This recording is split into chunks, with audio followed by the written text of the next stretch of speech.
Elhamdülillah ve salatu ve selamu ala Resulillah. Amma ba'du. Aziz, hürmetli qarindoshlar, Abu Said al-Khudri radhiyallohu anhudan rivoyat qilingan hadisda Payg'ambar sallallohu alayhi vasallam juma kunida sura Kahfni o'qishning fazilati haqida mundaq degan: "Man qara'a suratal Kahfi fi yawmil jum'ati adaa lahu min an-nuri ma bayna al-jum'atayn." Ya'ni kimiki juma kunida sura Kahfni o'qisa, onun ikki juma orasidagi orliqda nur yuriydi. Bu hadisni Hakim va Bayhaqi rivoyat qilgan bo'lib, sahih hadisdir.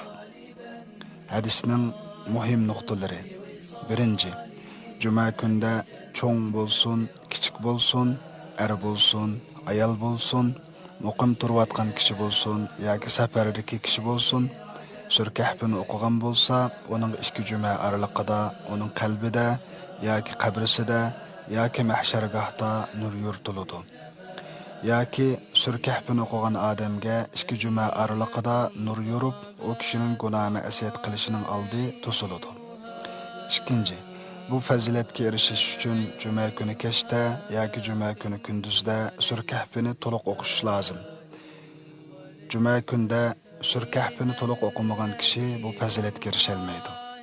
Uchinchi, olimlar juma kunda sura Kahfni o'qishni mustahab deb qaragan.